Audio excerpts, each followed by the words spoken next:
Alright. We are back, and this time we're looking at Yoshi's Island on the SNES. Yepers, this is my favorite game on this console, and I'll be playing this time while Terracine does some commentary. We take a little look at the story. Well, first off, the story's a lie. Because we all know that there is no stork. I don't know, there might be a stork in the Mushroom Kingdom. I mean, I know there isn't here, but... Well, so you gotta think about it. If it's Mushroom Kingdom, everything has to multiply via spores. Well, not everyone is a mushroom, like Princess Peach or the Mario Brothers. Yeah, but they don't breed. Are you sure? Relatively. Or relatively, I think you're wrong. Okay, you know, if we're gonna go ahead and like try to think about this, where would Mario and Luigi get the time? They're Well, always it's not saving. Mario and Luigi. They're It's okay. not.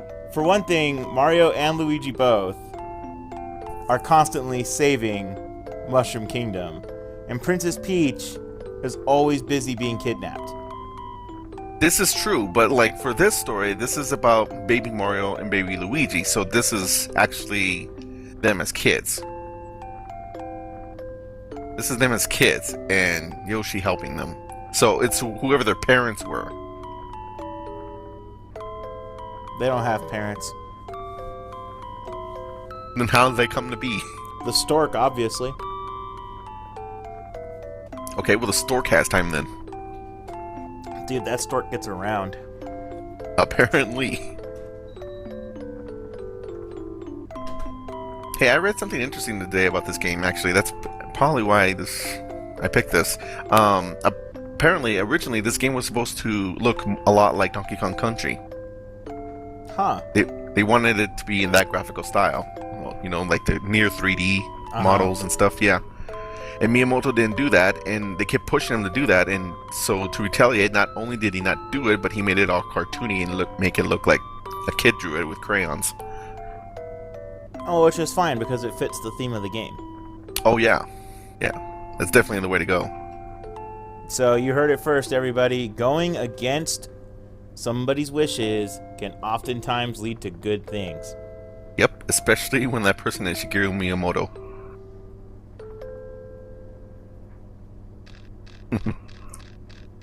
I forgot how long this story thing was. I know, right? Like, there's a stork, the baby's missing, Yoshi's gonna help it, and other people are gonna try to stop him. I like how the baby Doesn't take that long. the baby has an established identity. He is a he. Yeah, he is a he. And you're totally like, well, the baby, you know, Yoshi's gonna help it. And we don't know what Yoshi is. We don't know if it's a he or a she. Yoshi Is a Yoshi. is indeed a Yoshi. And hey, look, see, it says right there, will these two children ever reach their parents safely? They have parents. Parents! Yoshi's a dinosaur. Yoshi is a dinosaur, but... or a male or a female dinosaur. Oh no, the first girlfriend I ever had used to argue with me all the time about whether or not Yoshi was a dragon or a dinosaur. And I'm like, well, they live in the Mushroom Kingdom. You start out on Yoshi's Island. Super Mario World tells you that it's Dinosaur Land. So, there you go. Yoshi's a dinosaur by proxy. Yeah. I mean, if they called it Dragon Land, then he would have been a dragon. So, and you know, it just does real putting no this way, out there, you can totally see a dinosaur wearing boots but... over a dragon. Yeah. Feet are That's entirely... true. Oh my god. What? Could you imagine if somebody made a full set of plate mail for a dragon?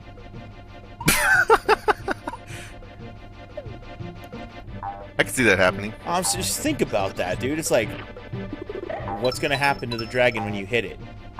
Not a damn thing. Yep. We would all be screwed. Alright, so what are those purple blocks for? For that. They become bigger, and then you can go higher. Alright, our good old fact checker EA over here up in our chat. Yeah. Says that Yoshis are asexual. Oh my god. You know, that's probably true.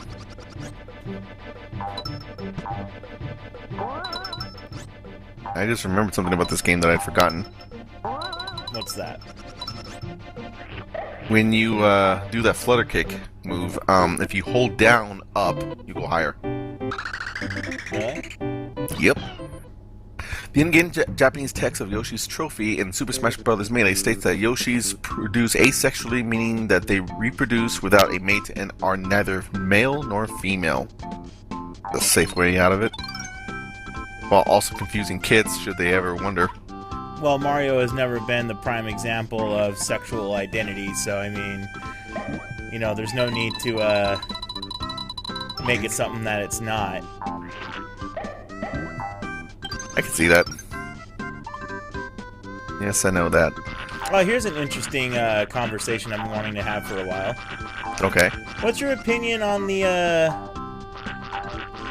actual skill level of console-based RPG gamers today versus, let's say, about 8 years ago? They probably have it easier. Yeah, see, I was thinking the exact same thing because I was reading I'm lost. That was quick. Wow. Alright, well, I was reading in an old game magazine today, actually. Yeah. And what they were doing was they took elements out of a bunch of console-based RPGs, and they were basically saying what they would want to make the perfect RPG and what they would not want. And one of the biggest not wants that they had was they wanted to eliminate the random encounter system. Yeah. And I would agree with that, but that bugs me though. Like, that eliminates all the skill from playing an RPG. I think you're reading into it because I don't think they want to say remove just any encounters, just random ones. Oh yeah, no, that's exactly it. I mean, that was very specific, random encounters. Yeah. And what it was based on was the fact that you shouldn't be forced to do resource management in a dungeon. And I was sitting there like, well, if the game itself has like innovative dungeons where there's tons of peril and puzzles that punish you for not doing well, I was like, then I can see that. I was like, if a trap is going to take, let's say, 20 HP from a level 1 party that has 40 HP max life at level 1. Yeah. I was like, that's where I could see the trade-off on, like, what they're getting at. But they just don't like the random encounter system, period. And I just don't agree with that. I was like, don't get me wrong, the idea of being able to see what you're going to fight before you fight it, I'm like, that's a nice luxury. Yeah. But let's be honest, if there's an actual random encounter system, it punishes you for not basically being smart. I mean, let's go ahead and bring up I got a good example. Well, here's the problem with random encounters, though. If you cannot see them, it's that it becomes tedious after a while.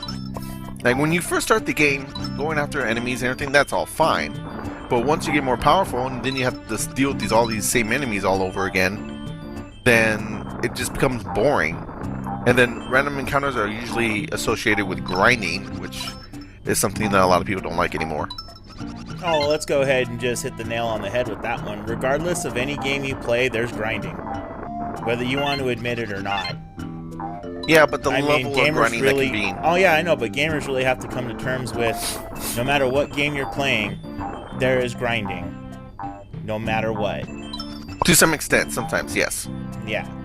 It's like, oh look, you need to get this many coins in order to, like, get this one item. So you're gonna go back and forth between two screens, and you're gonna grind yourself some coins. Grinding and farming are the same thing. Everybody's like, well, I'm not really grinding, I'm farming. It's like, no, it's still a grind. It's just a resource grind and not an EXP grind. There's two different, like, different types of grinds, but... I mean, yeah, but it's grinding nonetheless. Yeah, well, I'll agree with that, but... I don't know. Okay, like, I understand what you're getting at with the whole... You know, it does become tedious after some time. But that's why games like... Let's go with Final Fantasy X, for example. Yeah. Random encounters, really good. When you got to the, what was it? The Omega Dungeon, I think? When you got to there, the difficulty of those particular enemies was so high, it didn't really matter what you were spec'd at. So, I mean, like, you still had a challenge. There were still ways you were dying.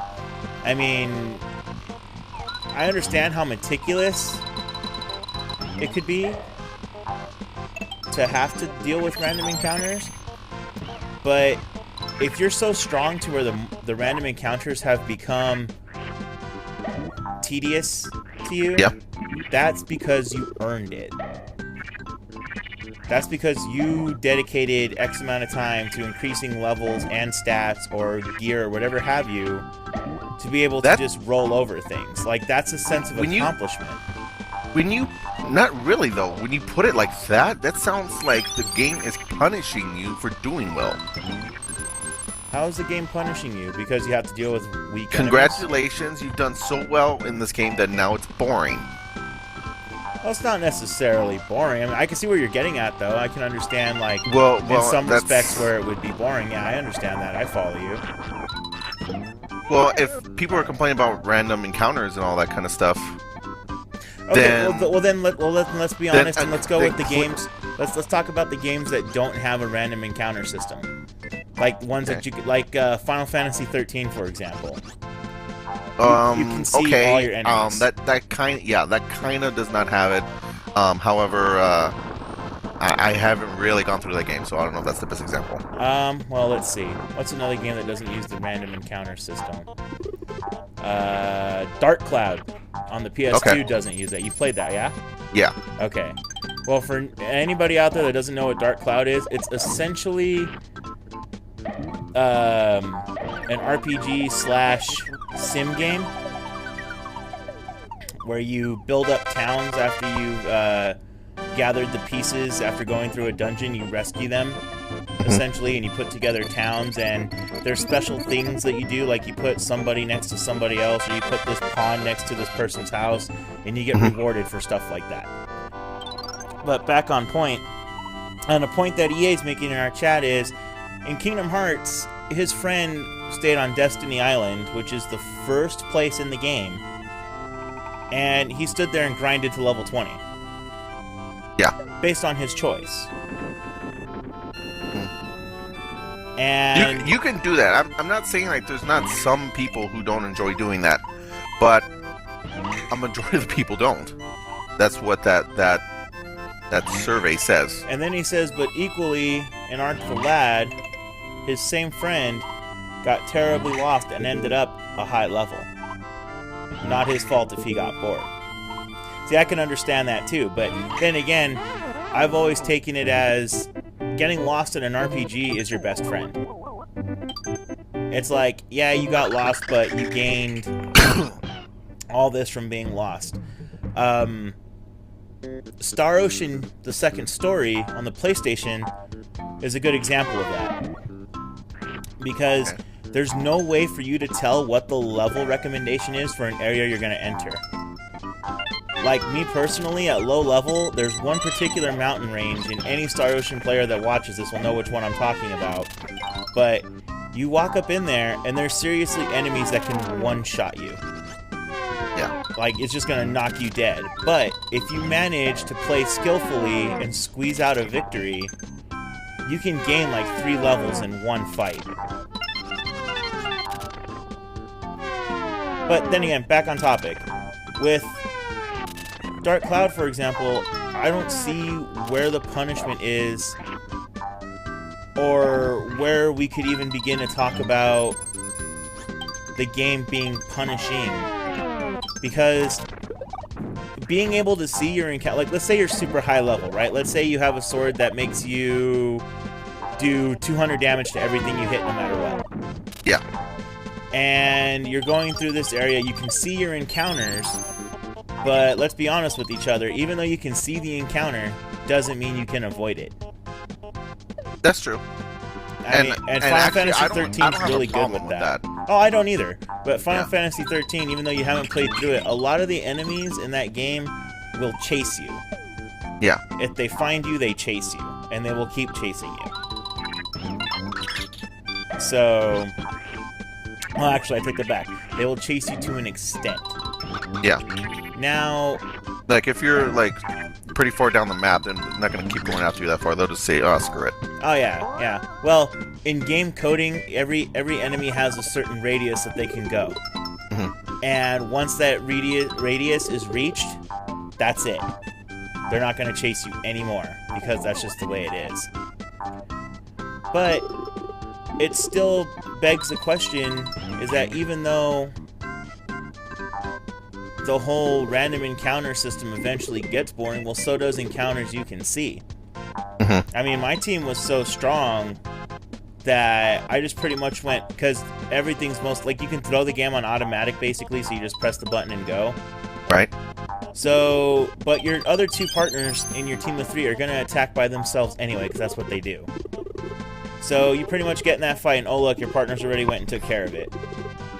It's like, I already staggered you, you're guard braked, you're at 250%, you're taking all this bonus damage, and I haven't even really touched my own character's button yet. Yeah. And you can see all those encounters. But the argument that's mostly made is they don't want to be punished for managing resources in a dungeon. And... Are you sure about that? Because it just... I know, I don't mind managing resources, and... You said that it was purely that they don't like the idea of random encounters in general. Yeah, random encounters in general, because they feel that with the random encounter system, it's too, I wouldn't say too punishing, but managing your resources in a dungeon becomes an issue. Because it's random. So, let's say, for example, in the first... Well, yeah, I really gotta start thinking of different games that do this. That's heavy on resource management, but in Final Fantasy 1, when you're going through the marsh cave to go get the crown, imagine if you could see those spiders, or the ogres, or the asps that are in there. Yeah. And you pretty much just run to the crown, get up there, beat the wizards, take it and leave. Right. It's like, okay, so what was rewarding about that? Or what was so bad about that? Because you could see everything. And you didn't really have to use any of your potions that are going to cost you a shit ton of money, because you have 2 wizards in your party and you need to outfit them with magic. Well, here's my counter argument to that. There's nothing... I don't see how it's not rewarding. I mean, one thing you could say is that...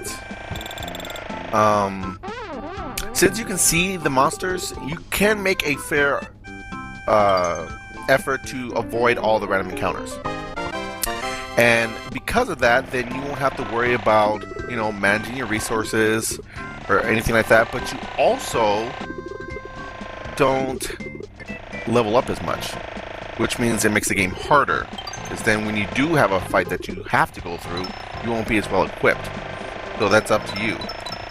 And at the end of the day, I guess it just gives you the option, and I like that. I like having to make the decision myself than having it made for me. Yeah, okay, I can see that.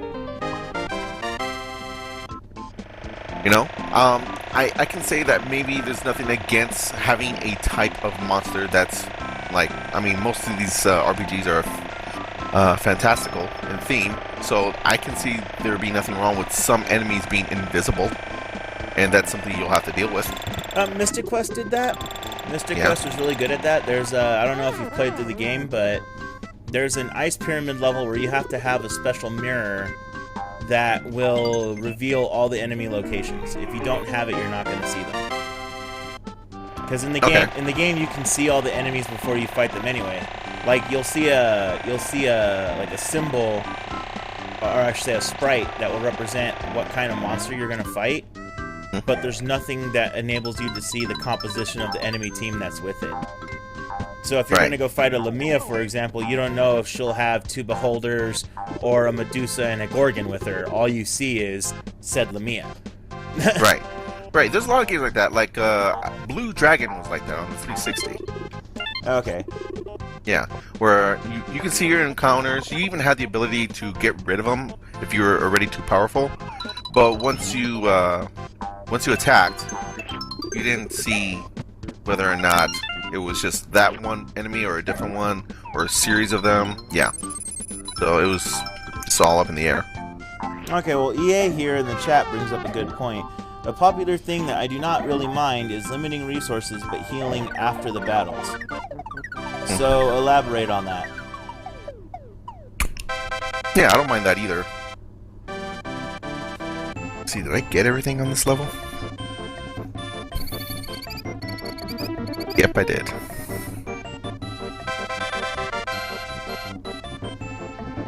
Some games limit the potions and such. Yeah. And it's designed to be used in combat. Okay, yeah, so it's just mainly for use for if you're getting weak during a battle, as opposed to healing yourself after a battle. I can see that. That's fine. Damn.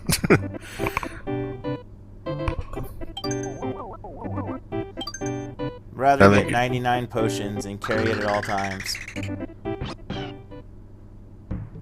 Yeah. Equally after said battle, they return you to full HP. See, that I wouldn't mind. It's like, you know, you just got through a hard fight, and here's your full HP plus item, and you probably exhausted 30 potions in said fight. So, I mean, I could see that. That's fine. Yeah. Or even from like a more like a natural way of looking at it, like after any battle, you receive your party members receive back some health, maybe not all, but some. The Tales games do that. Actually, there you go. The Tales games use a random encounter system. And at the end of every fight, you get back a portion of your tech points that you spent, and I think some items that you can get will restore a portion of your HP. Also, depending on how good you did in said fight, will also depict your bonus gold, XP, and your recovery bonus. Okay. That's also a game worth checking out if you haven't. Yeah, I have not played a Star Ocean game, but that's always one I wanted to check out. It looks pretty good. Yeah, so both Star Ocean and the Tales games, they're both hack and slash RPGs. Oh, I know the Tales games. As a matter of fact, the last website I used to write for, we had a running joke about not a joke per se, but a running reference to Tales of Vesperia. Oh god, I hated that game. Oh, we love that game. Like, for no reason, like, whenever we used to talk on our podcast, we would go, like, we would be talking about something completely different. Grand Theft Auto, Nintendo going downhill, or something else, and all of a sudden it would be like, but wasn't Tales of Vesperia a good game? Oh, yeah, that was so good. Oh, and Eternal Sonata. Oh, that was so good. That's actually one game I haven't played. I have it. Is it you ever want to try it? It is amazing. Love it. The only reason I haven't beaten it yet is just because I'm stubborn and I want to go through the final hidden dungeon, and it's just freaking hard. But anytime I want to, I could just go to the last fight and be done with it, because I'm done with the game pretty much. It's just the last fight. So whenever you want to give that game a shot, dude, just let me know. It's wonderful. It has random encounters, although I think you see them. I remember. You do see them. The battle system is really different. It's good. You should check it out. It's based around Frédéric Chopin, the pianist. Classical pianist. I believe he's a Baroque period pianist. Yeah, it's good. Gotta find that key. But getting back on topic, random encounters. This is a good way of doing them. Absolutely. The way that it was done in the past, where you can't see them and they just pop out of nowhere, that gets annoying. So that's why I can see that argument.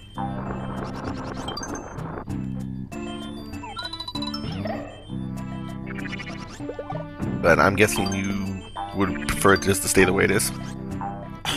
All I know is that there's a time and a place for it. Okay. Like if it's a hack and slash, go ahead and let's be able to go ahead and look at what's going to be there before we get there. Yeah.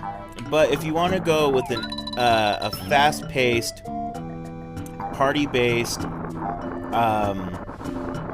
old-style turn-based RPG, then you really need the random encounters. Okay, one example I have of where that whole see the encounter before you even get there was when they did it in Final Fantasy XII. I don't know if you ever played that. I have it. You can borrow it if you want. I might, because I need to play that, and I've wanted to too. But that game, they introduced a system called Gambits. And that is essentially AI-based commands that you can program for every ally in your party. And you can pretty much go through one particular desert, strap a rubber band around the controller, in a never-ending spawn zone with these Gambits and have a self-sufficient, HP restoring, mana restoring, enemy killing party. Go to bed, wake up, and then spend all your gathered spec points and have unstoppable characters. Oh, man.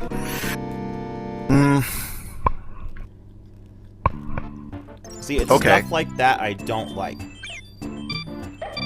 You still want challenge in the game. It's fine for you to feel ultra powerful, but you still want enemies that can still contend with that. Yeah, there you go.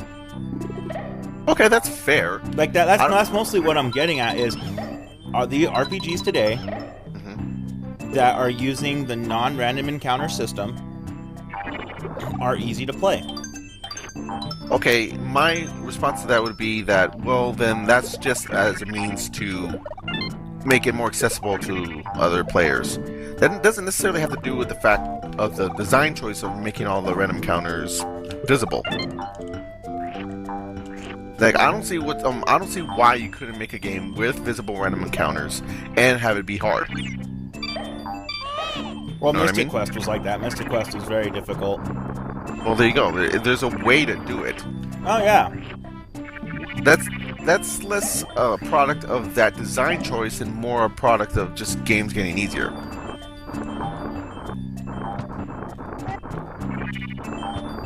And it's also a product of Final Fantasy VII, which I guess everyone figures means that all RPGs have to have 20-minute long cutscenes. So you're playing them, or you're watching them more than playing them. Well, if we want to talk about watching more than playing, let's just go ahead and say Final Fantasy XIII is the best film you will ever play. Okay. I'm saying that right now. When I had to play the game over, because I accidentally deleted my data. Yeah. I decided to go ahead and press the start button and skip every scene that I already saw. Right. Up until where I got back to where I was when I first deleted my data. Right. My play times were horribly different. Like, in 26 hours, I was able to get back to exactly where I was versus the 50-something I had watching damn cutscenes. There you go. Square's does not exhumed from that. You know, they do it more than anyone. The only exception would probably be Metal Gear Solid, and that's not even an RPG. Which, if you think about it, it's actually kind of sad. Star Ocean: The Last Hope did have a lot of CG. Yes, I've heard about that. I haven't played it, but I did. I remember hearing a review about that game, and yeah, okay, I'm not gonna get up there, am I? Yeah, I've heard a lot about that game having very long cutscenes. I also heard about it being pretty good.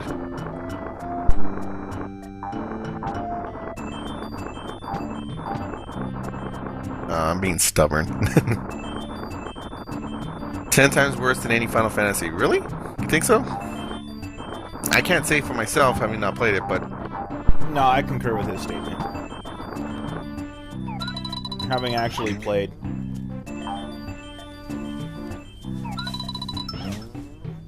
So what's your issue with this flower?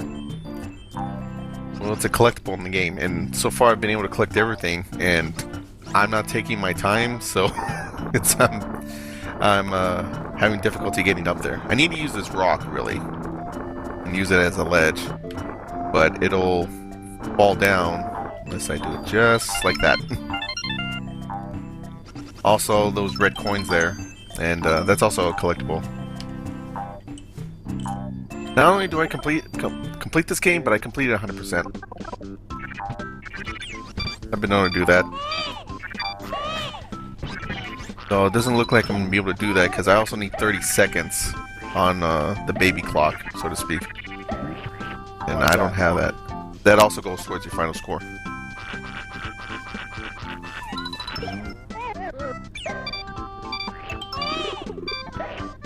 Now I only have 19. And unless I'm going to get stars, nope. So, oh well.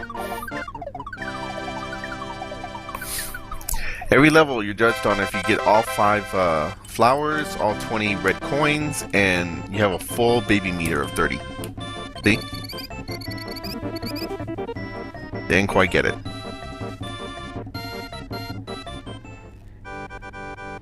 And then also, if you get perfect scores, you unlock hidden levels.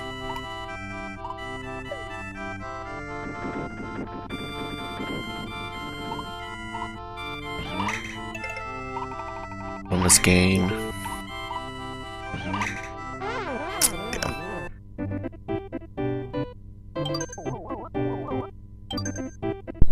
Ah, this is a boss battle.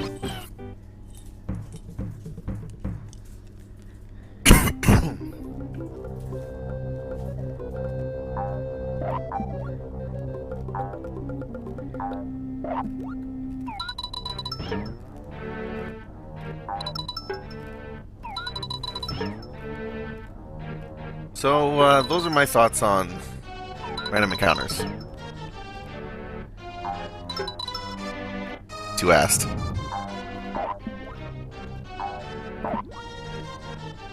You still there? Oh, yeah. Gotta say something, Ming. This is a conversation. Well, I was trying not to chew loud because I'm eating. Ah, okay. Oh, like, tell me, what is it about this game that you don't like? Because you were telling me that earlier. I just don't like it. Like, the cartooniness is fine. Even the story's okay. I just don't like the gameplay. Yoshi is practically invincible, except for falling down a pit.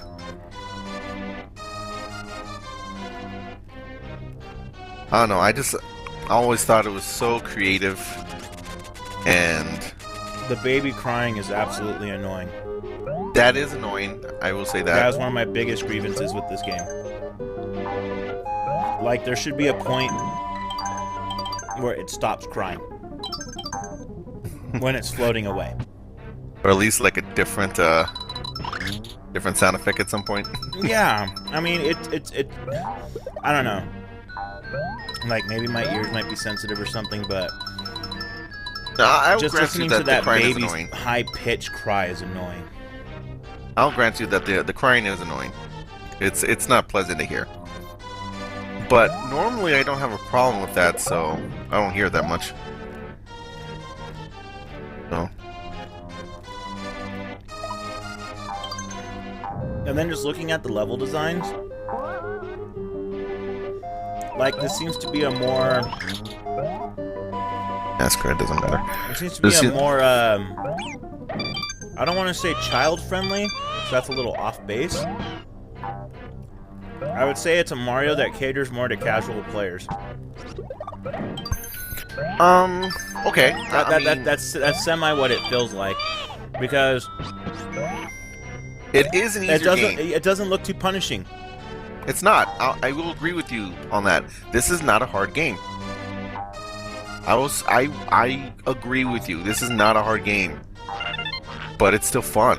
It's a lot of fun, and then the reason why it's a lot of fun to me is because since you don't have to worry so much about the platforming kind of stuff that normal Mario games have, and because Yoshi is just a different character from Mario, it allows them to do a lot of different stuff.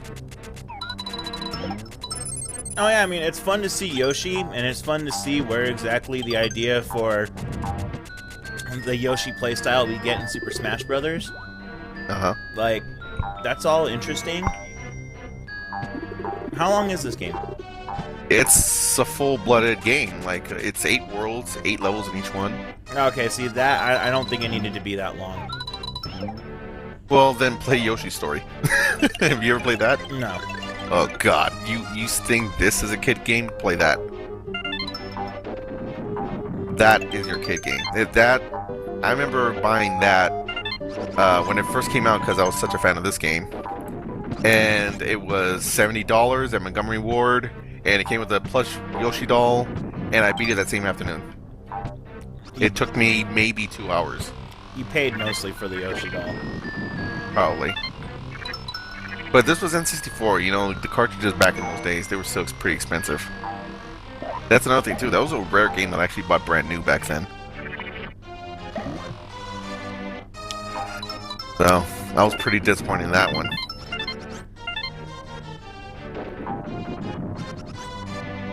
Come on, Ming.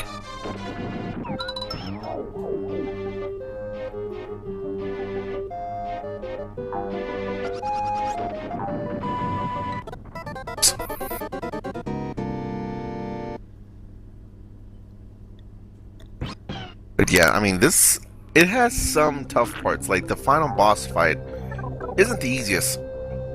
Have you actually completed this game? No. No? Okay. Yeah, the final boss fight is not easy. I stopped at World 1-3. Really? Yeah. So you've never even seen this before? No. Okay. But yeah, I mean, like, yeah, it's like a normal Mario game. The only difference is that, I mean, you just go through the menu on the top as opposed to, you know, an expanding world, like, say, Super Mario World. But, I mean, yeah, there's 8 levels in each world. There's 8 worlds. There's secret levels in each world. That's why you want to get 100% on all the levels, because that's how you unlock them. What I don't see is where does the, where the fun comes in. Because, I mean, the Yoshi seems pretty bland. I mean, there's no power to it. Like, it chucks eggs. Cool. Well, you have the aiming reticle, so you can do different stuff with that. He has his ground pound. See? The fun comes from the platforming. I mean, oh, is Mario, that where it comes from? Yeah. Oh, okay. It's just like another Mario game. What it's different about it though is because, you know, Yoshi is not Mario, that there's a lot of different abilities to do. Mario can't shoot eggs. He doesn't have an aiming reticle. He's not invincible. There's stuff like the boss fights, actually, you'll see one in just a moment, are a lot more elaborate. I'm just gonna pass this guy up. Well, one of the things that I'm seeing... Well, I mean, like... In Super Mario World, the color of the Yoshi depicted what power you got. Yeah, this one is just... It doesn't matter. Because they don't have different powers like that. This is just... The reason why you're a different Yoshi each level is because they're passing him off each level to try to get Yoshi home. Or Mario home. That's why that's like that.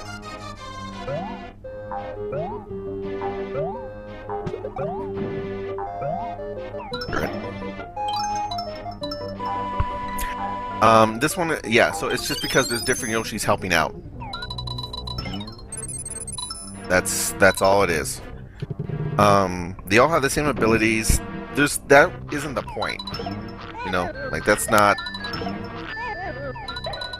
the point of having different colored Yoshis for different powers. It's just it's a story device. It's a plot device. That's all. But I'll go to the boss fight now. Show you that.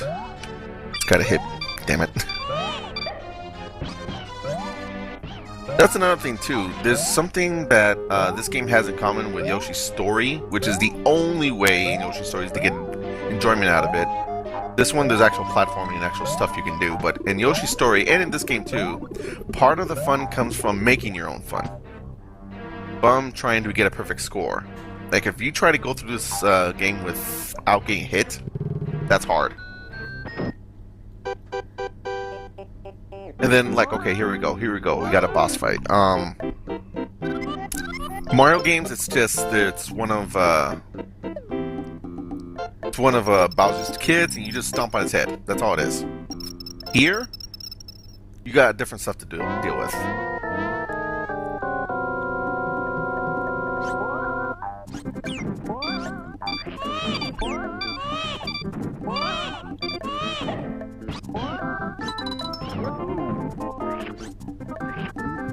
This one's a bit harder. I mean, not harder, but easier, because it's the first one, but...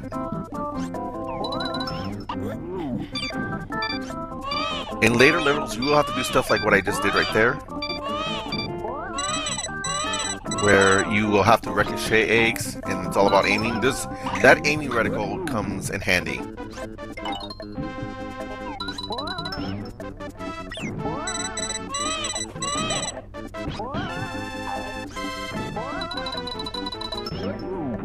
That's another thing too. You can hold that aiming reticle. It doesn't go up and down forever if you don't want it to. Okay. If you hold down R, it keeps it there.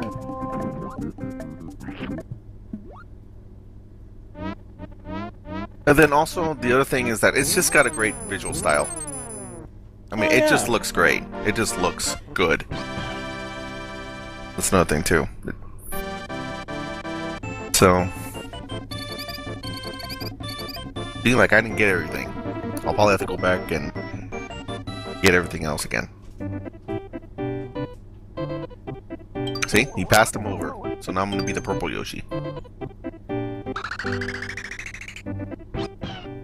So, I mean, that's what I like about it.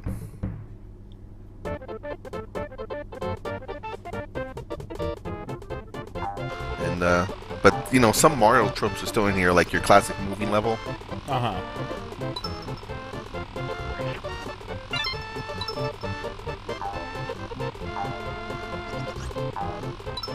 Damn.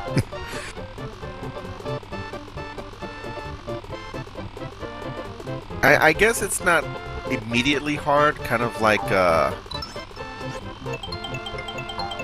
normal Mario games usually are. Uh-huh. You know, where you slip and you miss that platformer, you die. That platform, rather. Yeah. But, the fun doesn't come from its challenge, it comes from just what you're doing. A lot of people say that about, like Kirby's Epic Yarn, if you ever played that. No, we have it. Yeah. Play it. Which is funny because actually I have the same complaint you have about this game, about that game. It was just too easy. It was too easy for me. I just couldn't find the enjoyment in it. The platforming was fine and everything, but it was so easy that I just couldn't get any enjoyment out of it. So that's interesting. I can see your point of view because I've had it about another game. Yeah. Well, I've gotten to the point in gaming where I have to, like, if it's a Halo game, that's automatically going on Legendary. If it's like a Call of Duty, whatever the equivalent of their super hardest mode would be, I'll do it. Hardened or veteran, something like that? I think it's veteran or something like that. I'm not entirely sure. Yeah. But, well, that's another one of my complaints about games today.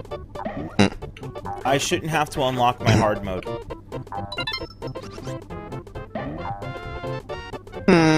Okay. Oh, like, seriously. It's like... I can kind of see that. Yeah, it's mostly like, why force me to play through the game? You know, it's kind of like the other night when we were doing our Altered Beast thing, and you were like, what was the point of making it harder the second time around? Yeah. It's like, what's my incentive to keep playing? I feel the same way when it comes to having to unlock things like my own hard mode. It's like, why can't I just start out with the game on hard? I can see that. I don't know. I guess it doesn't bother me just because I've also been one to say that, like, I don't like it when games say, okay, if you want this, you need to beat the game on this difficulty. Because my experience with difficulty settings have been that they mostly are unbalanced. That the way that the game is made harder is that instead of actually making the game more challenging, they just take things away from you.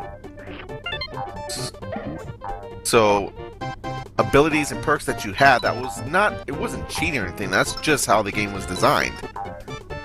They're just taken away from you, and because you don't have them, that is what makes the game harder. It's a superficial challenge. You know what I mean? I get what you're getting at. So, I don't appreciate that. So, I've always sort of been one to say either just have one difficulty, or just have only 2 at the most, and then you work damn hard on it. And then that second one, I would actually say, yeah, okay, make it unlockable. Because... Well, PSO is a great example of that. Mm-hmm. Like, you cannot play hard mode unless I think you're level 20.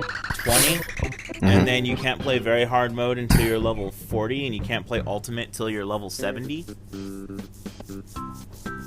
Something like that. There's something to that level scheme that they got going on, but that's the game that gives you incentive.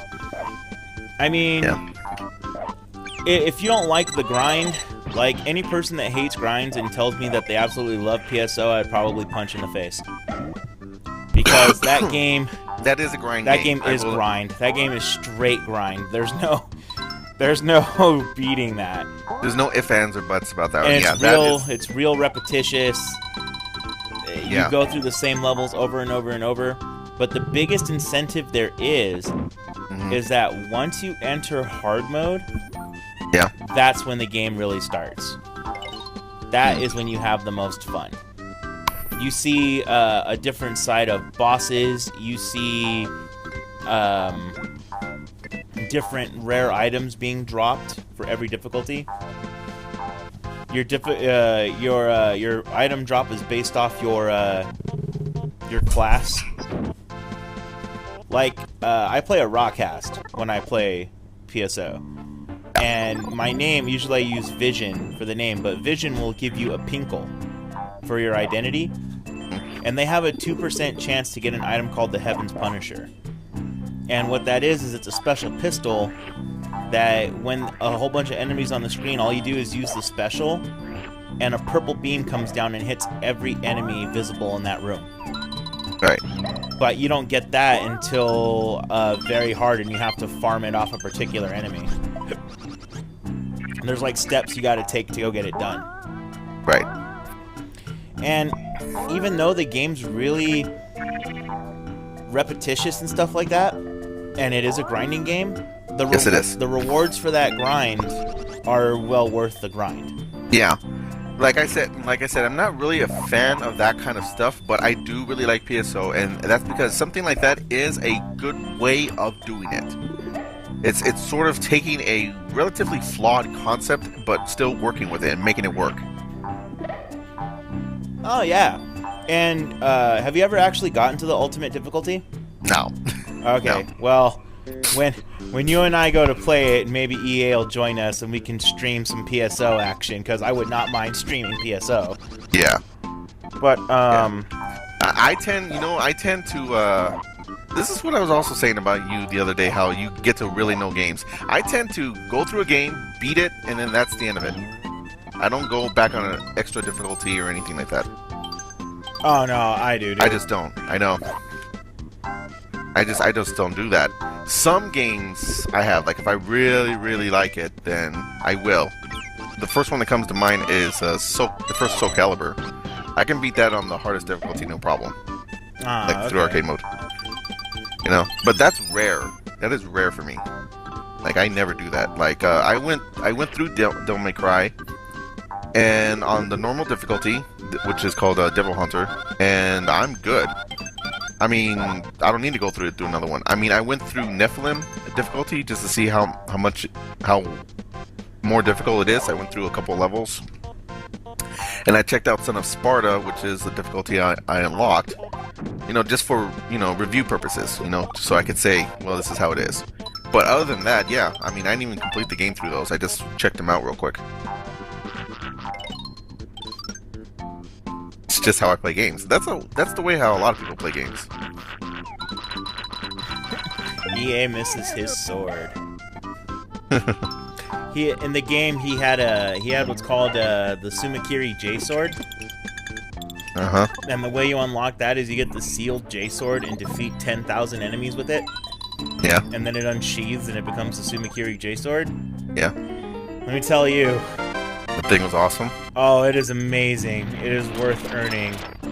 Nice. But man, let me tell you. Well, tell me. Sad times, sad times.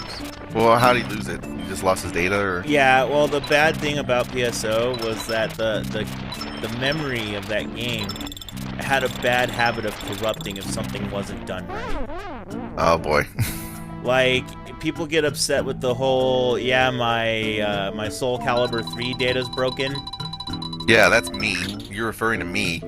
Oh, no. There's tons more out there like you that hated it, that didn't have two PS2s like I did to actually complete the game. Mm-hmm. But, on that same note, oh, well. PSO did what was called, if your guild card was corrupted, you pretty much lost, like, your game. Yeah. Character data was corrupted, you had to erase and start over. Yep. I mean, I think I lost a character that was level 1, I think 117. Yeah, dude. Corrupted data, lost it all, had to start all over again. Which version was this? The GameCube version. The GameCube? Okay. Yeah, because I can't remember ever having that problem, and I'm most familiar with the original Dreamcast version. There was no differences. I know for the most part, but I'm just saying. The only difference is that PSO Plus I was telling you about. That one had, like, the fix in it, I guess, to where the data wouldn't corrupt. So... yeah, it was pretty much a patch. Yeah. Nowadays, that would have been a patch. Yeah, nowadays standards. See, now, I do not like Phantasy Star Universe. That's a piece of Cannot shit stand game. it. That game is trash. It is awful. It is god awful. I remember I tried the demo for that as soon as it came out because I'm like, hell yeah, I want to get some more PSO action. And I played it. I'm like, what in God's name is this bullshit?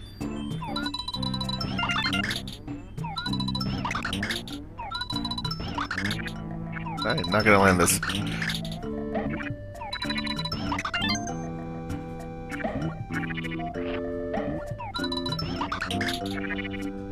Oh well. So, yeah, that game sucked. But now when PSO 2 comes out, that is going to be a game worth playing.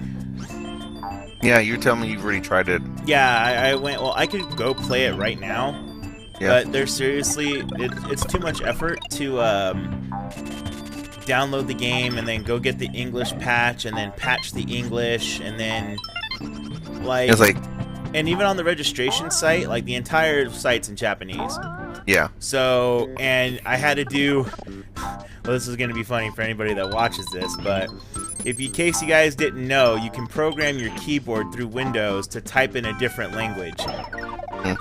So, what I had to do was turn my keyboard into a Japanese keyboard, and then type characters in Microsoft Word until I matched the pictures exactly in the Japanese CAPTCHA. Yeah, I'm not doing any of that. Like, by the time I was done with it, dude, it was like, oh, look, I spelled out flower. But I had to press, like, 20 keys to type flower. But okay. My God, that's way too much, man. Oh, yeah. But, I mean, I can honestly say I sampled the game. It's a hell of a lot harder than the original PSO is. Okay. It does have the difficulties going on. You can jump. And unfortunately, as soon as I realized you could jump, is when I realized that's going to be the biggest problem with the game ever. No, do the... Oh, I was going to say do the one that's down. That's okay. Alright, I can still do it. I'm thinking the one that's down. Ah. You bastard! What happens if you clear that without going through all that crap? I think I lose everything. Oh. Oh, this is a good level. I think most people remember this level. Because of the effects that happen when you get dizzy. Ah. And since you have not gone past the 3rd level, you don't know about this. So I will enlighten you. Okay. Alright, so there's these fuzzy things in this forest. And if you touch them, they don't hurt you, but instead what happens is you'll get all, lack for a better word, drunk. And there's this weird effect that happens with the game where you'll just, like, everything will start moving and sliding around, and it's really hard to walk, and it's very disorienting. Oh, Nintendo's so clever. What the hell are you doing back here? Respawning. Well, for this area, though, you can use these. These are the power-ups you do get, though. It doesn't matter which Yoshi you get, though. It's just, you swallow a watermelon, you can spit watermelon seeds. Ah, okay. See? And then there's ice and red ones, and that's for fire and ice. So, you have those options. There's something hidden in here. There it is.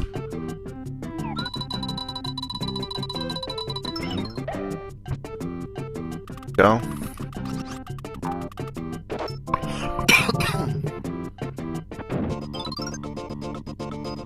Gather coins. Gather more coins than your enemy. Punk. But what I was getting at, playing the Ranger classes in PSO2 will actually be really challenging because you can aerial dodge, you can attack in the air, you can cast magic as a force in the air. Right. The jump mechanic has turned that game into something that's really fast-paced. That's good because the original PSO was pretty slow. And it's slow until you get to very hard. I win, I got something. Yeah, but that game was really slow. If the gameplay was like that now, yeah, I probably wouldn't like it as much. Straight up. Damn it.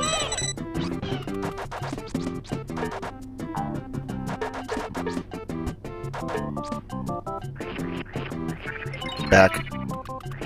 Okay, this is about where those things I was telling you about are going to be. Yep, this is it. So, you go through here, all these white puffy things, see? They're everywhere, you have to avoid them, and if you don't... Whoa! Oh, it's an acid trip. Yeah, pretty much. And Yoshi won't walk right. And look at his eyes, he looks all drugged out. Oh, Nintendo, and they say you're a family company. Right?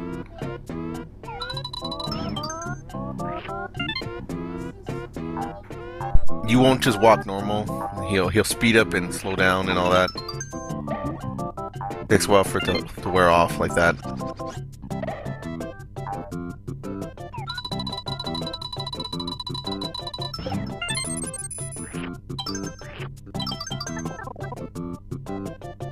But yeah, everyone remembers that from this level.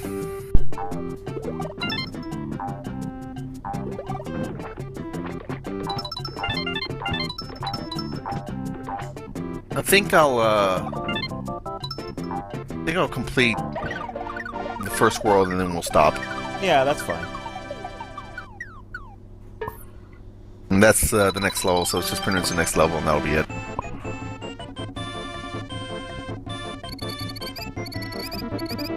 But yeah, I love this game. So it sucks that you don't like it, but hey, your loss. Depends on how you want to look at it. I mean, it's my gain when I'm really looking at it. When I'm looking at it, I'm sitting there like, bro. I ain't bound to know Yoshi. Dude, look, I like this game, but I hate Kirby, and I know people love. See, I love me some Kirby. I don't know how you not like Kirby. Because every Kirby you're a racist, that's why. What, against pink people? Yeah, against pink, rotund people. Like, if I showed up at your house in a pink shirt, and we went out eating somewhere, you'd probably get all mad. Did you show up in a pink shirt? No, and we went out eating somewhere because I remind you of Kirby while eating. And you would hate me forever. I know, I'm just gonna throw it out there. I've noticed that a lot of fat people like Kirby. Oh, okay, so now it's all about me being fat. It's got nothing to do with I know a good game when I play a good game. It got everything to do with I's fate. And since I's fate, I must like games featuring fate things.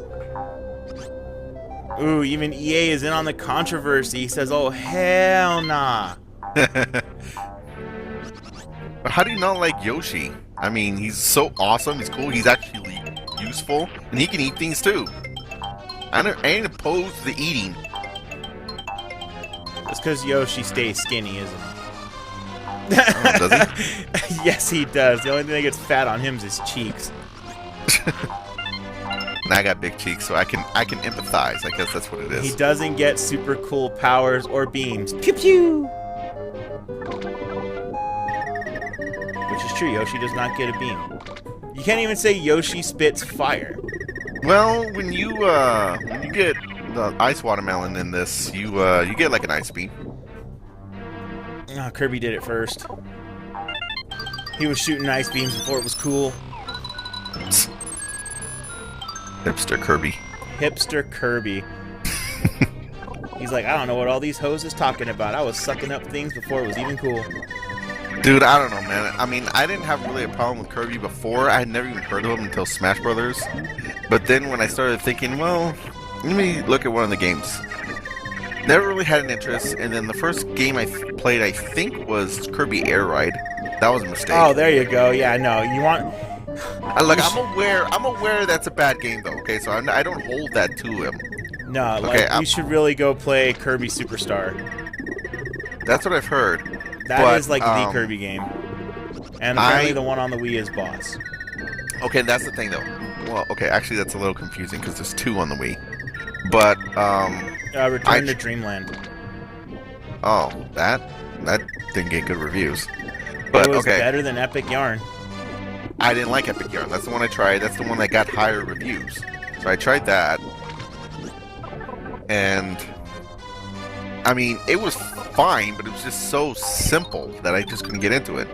Then I tried the one on the N64, and I hated it. And I haven't tried one since. Oh, no, wait. And then I tried Camera's Curse on the DS. And that was okay, but I don't know. The whole drawing and tapping to get Kirby to move, since he has no freaking arms or legs, I could see why it would be a good idea, but it's just it got boring after a while.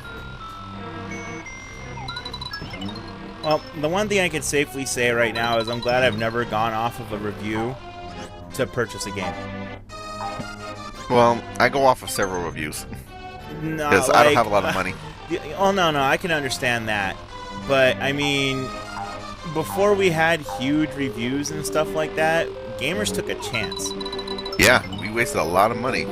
Yeah, and it was hit and or miss. Did I just finish telling you about my story about Yoshi's story and buying that for $70? I wish I had a review to look at, because then I would have known that the fucking thing was only 2 hours long.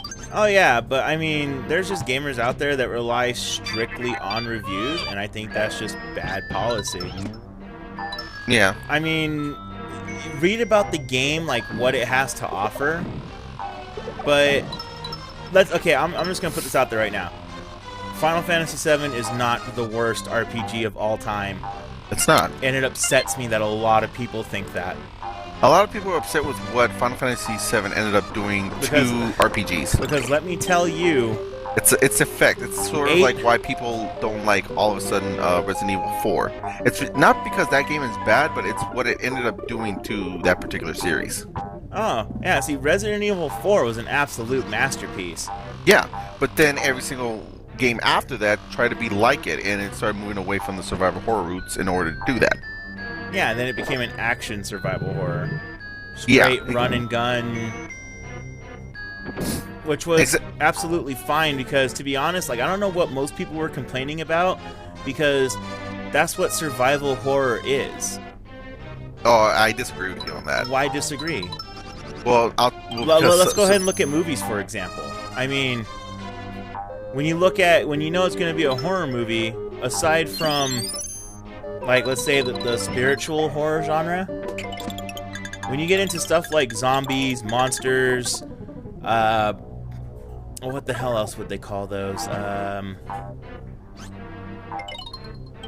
The thing hiding under your bed, or those creatures that no one's ever seen before.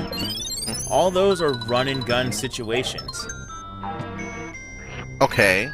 So when it came to survival horror and zombies, like, I can see what people are saying. Don't get me wrong, but I was upset that RE6 got such low reviews. I thought it was well done. Well, I haven't fully played the game, so I can't say. But I've read what people are saying, and having tried the demo at least, I can see what people are talking about. I mean, that game doesn't even control right to me. Like, not even the controls are solid. Or even responsive at that point. But, I mean, I can see what people are complaining about, and that, you know, the games have become less survival horror, more action, because that isn't what survival horror is about. It's about the puzzles and all that kind of stuff. It's about surviving. It wasn't about action. Oh, well, I mean, if we had to go there, we'd have to go back to Fatal Frame, the actual good Silent Hill games. We'd have to go 2 and 3. Yeah, we'd have to go back if you want that. I mean, if people are complaining about that, then I hope they realize what kind of like era of survival horror they're talking about, because well, what people are complaining about is that it's not survival horror anymore, and it's just an action game with survival horror elements. Oh no, see, that's what I'm getting at though. Is like they need to really think about what era they're really talking about, because it hasn't been real survival horror for a long time. Yeah, and RE4 was not responsible for that. I think it kind of was, because I mean there were still survival horror games coming out when that game came out. Okay, they weren't very good. Okay, RE4 kept the survival horror. There was puzzles in it. It kept the survival horror. If anybody wants to blame any game for completely skewing what survival horror is supposed to be, let's go ahead and blame Resident Evil 5. I say, or let's blame the off-brand Silent Hill games that weren't like official games. Okay, okay, first off, a couple things. I finished the first world, so maybe we should wrap up there. Okay. Okay, and we'll pick up this conversation in just a bit when we get started with the next game. Yeah, actually, I think we'll just turn the last bit into like a little podcast thing. Okay. So, all right, let me get this ready for upload, and then we will be right back. All right.